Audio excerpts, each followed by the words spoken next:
ประชารัฐไทยเฉลาเทียนก็โดยเฉลี่ยเพียเฉลาเทียนบานเลือกหลังท่านในยุโรปมันไตรไทยอาเซียนวิจัยว่ากรอนแต่เชื่อตีโมงบาตีโมงในขนมรัฐบาลบอกล้วนได้ดอยเมียนเนี่ยในปีกลอยจังให้แต่จองการนำหน้าเก็บเชียไอปีกลอยทัวไอก็ทัวตามเกย์วิอันเมียนในไอเต้บานเมียนไอเดเมียนในไอถึงอ๋อบานหนึ่งให้ชื่อจำนวนบุยแต่เกย์สมัยในการเผื่อร้อมให้ทัวเอาไปเชื่อรัฐไทยเนี่ยอ๋อตำนงจัดโดยซาแต่ในยุโรปมันไตรมุยถึงมุยใบคล้ายแต่เชื่อตีโมงกี่จังทัวไอ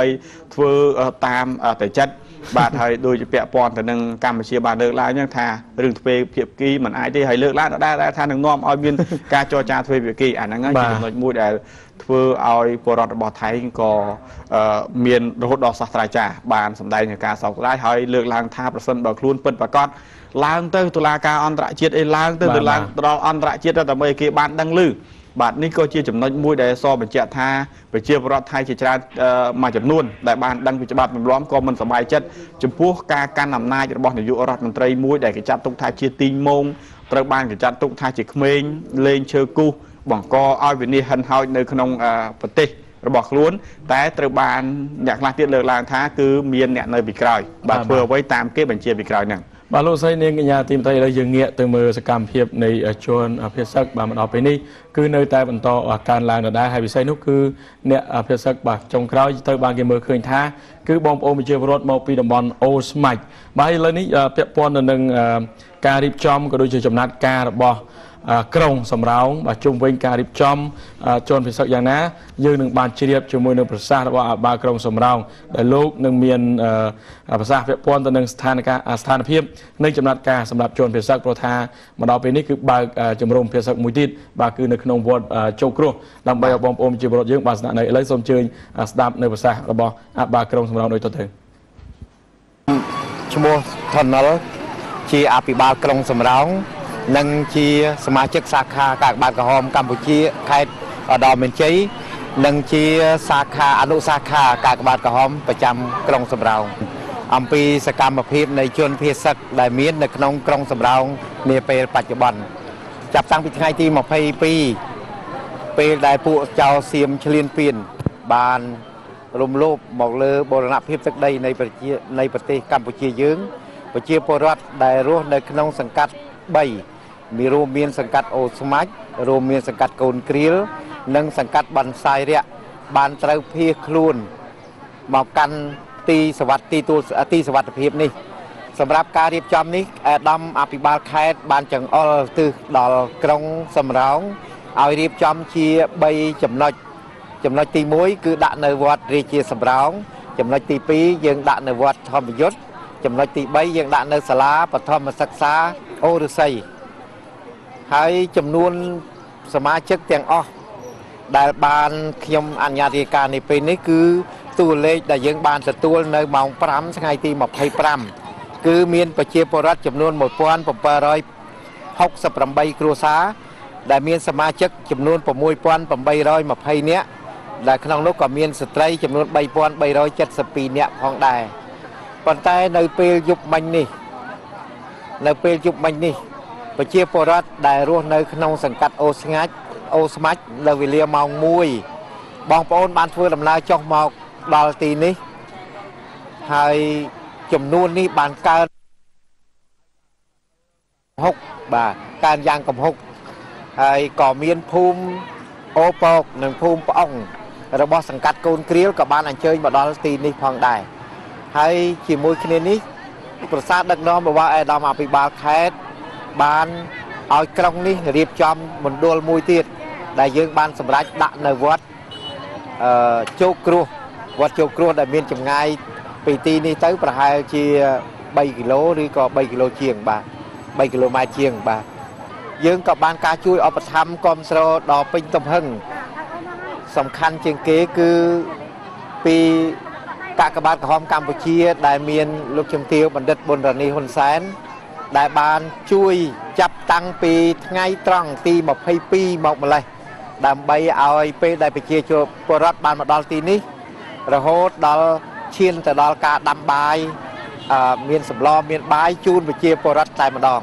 ไอ้กาฟื้นนี้คือยังดำนายกาจับตั้งปีละเงี้ยไงตีมาให้ปีระโหดมาดอลไงนี่ตีมาให้ผมมวยนี้ก ก็យើងនៅតែបន្តការដាំបាយហើយនឹងស្លជូនចែកជូនដល់គ្រួសារប្រជាពលរដ្ឋដែលមកដល់ទីនេះផងដែរប៉ុន្តែកិច្ចការនេះក៏មិនជាការងាយស្រួលទេព្រោះចំនួនប្រជាពលរដ្ឋក្នុង1ម៉ោងមានការកើនឡើងយ៉ាងឆាប់រហ័សបាទធ្វើឲ្យការគណៈក្រុមខាងជីវភាពរបស់យើងក៏ខិតខំណាស់រងដែរដើម្បីឲ្យទាន់នៅកំណើននេះនៅថ្ងៃនេះគឺបងប្អូននឹងទៅកាន់ទីសុវត្ថិភាពមួយទៀតគឺវត្តចម្ពោះវ័នជោគគ្រោះហើយខ្ញុំបានទៅសហការជាមួយនឹងព្រះចាអធិការវត្តហើយគណៈកម្មការវត្តរួចជាស្រេចហើយដើម្បីអញ្ជើញបងប្អូននេះចាប់ផ្ដើមអញ្ជើញបងប្អូនឲ្យទៅកាន់ទីនោះដែលនៅខាងឆ្វេងដៃរបស់យើងខ្ញុំនេះគឺសុទ្ធតែជាគណៈកម្មការសុទ្ធតែលោកមេភូមិដែលគាត់បានអញ្ជើញមកគ្រប់ភូមិហើយគាត់ទទួលសម្រង់ប្រជាពលរដ្ឋគាត់មានតែគាត់ទេដែលអាចស្គាល់ប្រជាពលរដ្ឋគាត់ច្បាស់លាស់បាទច្បាស់លាស់ហើយយើងអាចស្រង់បានជាតួលេខត្រឹមត្រូវមានស្រីមានប្រុសហើយរហូតដល់ទៅក៏មានអង្គការមួយចំនួនគាត់ចង់បានចំនួនកុមារតូចហើយជាមួយនឹងកូនស្រីដែលមានផ្ទៃពោះបាទនេះក៏កំពុងតែសម្រង់សហការជាមួយមេភូមិនេះផងដែរបាទនេះជាការត្រៀបចំក៏ដូចជាចំណាត់ការរបស់អាជ្ញាធរក្រុងសំរោងបាទនៅក្នុងការជួយបាទរៀបចំបាទកន្លែងសម្រាប់បងប្អូនបាទជនពិសឹកបាទដែលបន្សល់បាទដោយសារតែសង្គ្រាមបាទថៃធ្វើសង្គ្រាមឈានពានចូលទឹកដីនៃព្រះរាជាកម្ពុជាបាទលោកស្រីអ្នកកញ្ញាជាទីមេត្រីឥឡូវនេះយើងងាកទៅជួបជាមួយនឹងបងប្អូនប្រជាពលរដ្ឋបាទភាគសឹកបាទមួយចំនួនបាទដែលគាត់បាទបង្ហាញពីអារម្មណ៍របស់គាត់បន្ថែមទៀតក្រោយពីថៃបានធ្វើសង្គ្រាមឈានពាននោះតើគាត់ភ័យភិតយ៉ាងណាហើយក៏ដូចជាយើងជួបជាមួយយុទ្ធជនរបស់យើងម្នាក់ដែលគាត់បានជញ្ជូនក្រុមគ្រួសាររបស់គាត់មកកន្លែងទីទួលនោះបាទលើទស្សនាដូចទៅខ្ញុំបានខិននឹងពួកអាចោស៊ីមដែលវាឈ្លានពានទឹកដីនេះវាធ្វើឲ្យប្រជាជនយើងនិងប្រជាពលរដ្ឋយើងទាំងអស់ធ្វើទុកបុកម្នេញឲ្យបានសុខឲ្យមានការរំខានអំពីប្រកបអាជីវកម្មដូចជាដាំដលងដាំសដែកអីវាអត់ឲ្យបាននឹងធ្វើសោះដូចជាខ្ញុំមានចិត្តខឹកនៅកន្លែងហ្នឹងនៅលើពួកអាចោស៊ីមដែលឈ្លានពានទឹកដីនេះដូច្នេះហើយខ្ញុំសូមអំពាវនាវដោយថាអង្គការនានាទាំងអស់សូមឲ្យជួយមកដោះស្រាយជាមិនទាន់ចឹងមកគោលបំណងរបស់វានឹងវាក្រៅរូបវាប៉ះពាល់លើជាប្រវត្តិក្របផ្លោងឬអីចឹងមកដូច្នេះខ្ញុំត្រូវជិះចេញពីភូមិនឹងឲ្យឆ្ងាយបាទហើយប៉ះពាល់ក្របផ្លោងរបស់ផងវាពួកខ្ញុំនៅគៀកចិត្តតបណាស់មកយុគមិញទី25មូលហេតុអីបងបាទវាអត់ស្រួលគេឲ្យណែធានភូមិគេឲ្យមកចុះមកបាទចាជួយចាប់ហើយបាទចលះប្រពន្ធបានមួយឆ្ងាយខ្លួនបានមួយឆ្ងាយដើម្បីខ្លះលួបាញ់ផ្សែងពុលបាញ់ឆ្នាំពុលបាញ់អីហ្នឹងពេលអារឿងយើងការមុខរបរយើងរស់ស៊ីនឹងបានតិចតួចទៅមានអីនឹងនេះផងហ្នឹងផ្ទះសម្បែងមានស្អីបិទទ្វារចោលមកពីខាងអូស្មាច់សង្កាត់អូស្មាច់ខ្ញុំមកយប់មិញម៉ោង1យប់ហើយខ្ញុំកូនខ្ចីតំបាន3ថ្ងៃក៏អាញាធរដែនដីហ្នឹងក៏គាត់ឲ្យចេញមកព្រោះវាអត់មានសមត្ថភាពណាអាចោសៀមវាចេះធ្វើបាបពេកវាឈ្លានពានណាពិបាកណាស់មកដឹកលំមកខិនដាក់នឹងម៉ូតូគ្នាឡើងច្រើនខ្ញុំទេហើយបានអាញាធរគាត់ប្រាប់ទៅក៏យើងនាំគ្នាចលះមកអស់ពីនោះណាវាខ្លាចមកទៅយប់គាត់មកទៅយប់គោកសាទឃុំកូនគ្រៀលជីកត្រង់ទេដើម្បីការពារថាគឺផ្លោមកការពារបំបែងការពារអីដល់ពេលឥឡូវរត់ទៅក៏រត់ទៅខ្លះកូនចៅរត់ទៅជីងអស់គ្នាឬខ្ញុំនៅចាំផ្ទះឲ្យកូនចៅទៅកងតបច្រើនហើយជួលច្បល់ឡៃមាត់ច្រកនឹងច្រើនផងនោះបានហើយខាងលើអូស្មាច់យើងចុះមកច្រើនភាពការនៅជាដែននេះវាស្ងាត់អញ្ចឹងខ្ញុំត្រូវតែរៀបចំបន្ទប់ចេញព្រោះអីប្រជាពលរដ្ឋចេញទាំងអស់គ្មានអីនេះគឺភាពការតាមតឹងខ្លាំងព្រោះសៀមវាចល័តកងទ័ពវាមកខ្ញុំប្រជាអាជីវករនេះគឺខ្ញុំគ្នាចាក់ចេញពីអូស្មាច់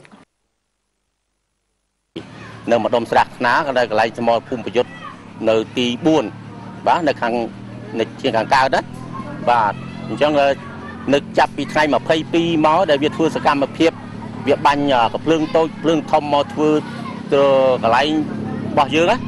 អញ្ចឹងនឹងជួកងទ័ពរបស់យើងខ្ញុំនៅខាងមុខហ្នឹងកំពុងតែការទ័ពទប់ស្កាត់ជាមួយវាមិនឲ្យវាចូលបានដូច្នេះនៅក្នុងពេលបច្ចុប្បន្ននេះខ្ញុំមកនេះមកក្នុងរយៈពេលខ្លី យកកូនចៅមកទុកដាក់នឹងសមរភូមិក្រោយហើយទៅខ្ញុំត្រឡប់ទៅទប់ទល់ជាមួយនឹងខ្មាំងឆ្លៀនពៀនវិញរឿងការឈឺចាប់នឹងវាហួសណាស់ហើយព្រោះអានេះទឹកដីរបស់យើងណាដែលវាមកម្លូបដល់យើងតម្រាំបើខ្ញុំជាអ្នកកាន់អាវុធនៅខាងមុខនឹងអញ្ចឹងខ្ញុំតែងការឈឺចាប់ជាងអ្នកដែលនៅខាងក្រោយអញ្ចឹងអ្នកខាងក្រោយក៏ដូចតែអ្នកខាងមុខមានការឧបត្ថម្ភទៅវិញទៅមកដោយបំពេញតបកិច្ចអ្នកជួងនៅខាងមុខបាទអញ្ចឹងនៅតែទុកពីមានការវាធ្វើសកម្មភាពយន្តហោះឲ្យពងឲ្យអីវាបាញ់គាត់ប្លង់គាត់ពុលក៏បែកចង្កោមយ៉ាងណាមួយក៏កងទ័ពយើងក៏មានការទប់ទល់នៅកន្លែងនឹងជាការចាំបាច់បាទលោកស្រីនាងកញ្ញាទីមេត្រីលោកនាងបានជ្រាបនៅសម្ដីបាទបងប្អូនជាពលរដ្ឋហើយអ្វីដែលគួរចាប់អារម្មណ៍ផងដែរឃើញថាបងស្រីដែលគាត់ទៅតែសម្រាប់កូនបាន3ថ្ងៃបាទគាត់បង្ខំចិត្តបាទរត់គេចបាទពីក្របផ្លោងរបស់យោធាចៅឆ្លៀនពៀនដែលបាញ់បាទសម្រុកមកលើតំបន់អ្នកភូមិប្រជាពលរដ្ឋបាទឥឡូវនេះយើងបន្តិចទៀតយើងនឹងមានសេចក្តីរាយការណ៍បាទពីលោកងិនកំលែងអ្នកយកព័ត៌មានទទួលបញ្ជាន់បាទដែលលោកនឹងធ្វើការរាយការណ៍នៃការវិវត្តចុងក្រោយនៅតំបន់ប្រាសាទតាមួនប្រាសាទតាក្របីបាទប្រាសាទតាក្របី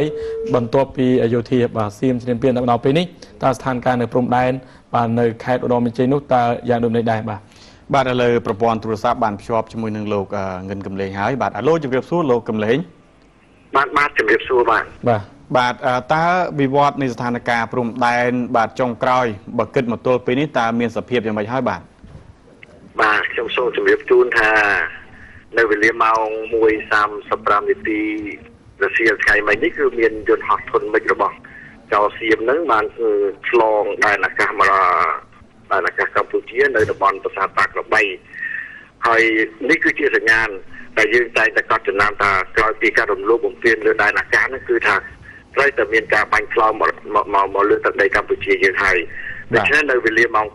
2:25 នាទីក៏មានការបាញ់ឆ្លងគ្នានៅប្រាសាទតាមាន់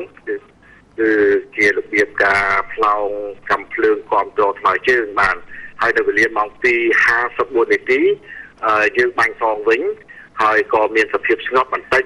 លុះមកដល់ម៉ោង 2:58 នាទីការប្រកួតការប្រយុទ្ធគ្នារវាងកងទ័ពស្មៅជើងទាំងសងខាងក៏ត្រូវបានផ្ទុះឡើងនៅប្រាសាទតាមាន់បានហើយនៅវេលាម៉ោង 3:45 នាទីខ្ញុំសូមបញ្ជាក់ថារយៈពេល 4 ថ្ងៃកន្លងមកនេះកងទ័ពកម្ពុជាពុំបានប្រើប្រាស់អាវុធធនណាមួយទៅលើភាគីសៀមនោះទេប៉ុន្តែនេះជាការអត់ធ្មត់បាទទើបតែថ្ងៃទី 4 នេះយើងបានបាញ់ផងវិញនៅអាវុធធនស្វ័យប្រវត្តិទៅលើភាគីសៀមវិញហើយចំគោលដៅដ៏ល្អបំផុតគឺចំមូលដ្ឋានប្រមូលផ្ដុំកងទ័ពកំភ្លើងធំរបស់ពួកវាបាទហើយនៅវេលាម៉ោង 4ពួកខ្មាំងបានបន្តបាញ់ឆ្លងមកកាន់តំបន់សមរភូមិប្រាសាទតាក្របីហើយនៅវេលាម៉ោង 4:43 នាទីការផ្ទុះអាវុធស្មើជើងនៅប្រាសាទតាក្របីក៏បានផ្ទុះឡើងបានហើយម៉ោង 4:50 នាទីសៀមបានបាញ់ឆ្លងក្របកំភ្លើងត្បាល់ធន 105 មីលីម៉ែត្រនិង 155 មីលីម៉ែត្រចូលមកភូមិអ្នកស្រុកជាថ្មីម្ដងទៀតនៅឃុំគោកមនបានហើយនៅឯប្រាសាទតាមាន់ឯនោះក៏នៅតែបន្តបាញ់ឆ្លងដាក់គ្នានិងប្រឈមមុខគ្នាដោយតបថ្មើរជើងទាំងសងខាងហើយនៅប្រាសាទតាក្របីក៏ព្រមជាមួយគ្នាដែរសមរភូមិទាំងពីរនេះក៏ផ្ទុះដូចគ្នាបានហើយនៅវេលា 5:30 នាទីខ្មាំងសៀមបានបាញ់កំភ្លើងធនដេកានិងធន 106 មីលីម៉ែត្រចេញពីរថក្រោះអំផាំងព្រៃរបស់វានឹងពីចម្ងាយពីដែនជ្រៅក្នុងប្រទេសវាប្រហែលជា3ឬក៏4គីឡូចូលមកដល់ភូមិថ្មដូនរបស់យើងមានឲ្យគ្រោះថ្នាក់មួយចំនួនដែរបាទហើយដល់ប្រលប់នៅវេលាប្រមុខម៉ោង 6:30 នាទីការប្រយុទ្ធគ្នាសាទមន់នៅតែបន្តខ្ញុំសូមជម្រាបជូនថានៅក្នុងគណៈពេលដែលខ្ញុំបានទទួលដំណឹងវាជាការផ្លេចអដែរក្រោយពីមានសេចក្តីថ្លែងការណ៍របស់ឯកឧត្តមឧបនាយករដ្ឋមន្ត្រី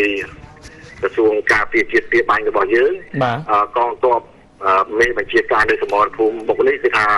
មានក្តីរំភើបរីករាយណាស់ព្រោះថាយើងមានបំណងណាមួយឲ្យមានការផ្ទុះអាវុធឬក៏ឲ្យមានការផ្ទុះសង្គ្រាមនៅព្រំដែននោះទេក៏ប៉ុន្តែក្រោយពីមានសេចក្តីថ្លែងការណ៍នោះសមរភូមិនៅខាងក្រោយនេះនៅតែបន្តសៀមនៅតែបន្តបាញ់យើងទៀតបាទហើយជាលទ្ធផលចុងក្រោយនេះរហូតការបាញ់គ្នានៅប្រាសាទតាមាន់រហូតទៅដល់ម៉ោង 7:20 នាទីនៅប្រាសាទតាក្របីទើបស្ងប់បាន ហើយនៅវេលាម៉ោង 7:40 នាទី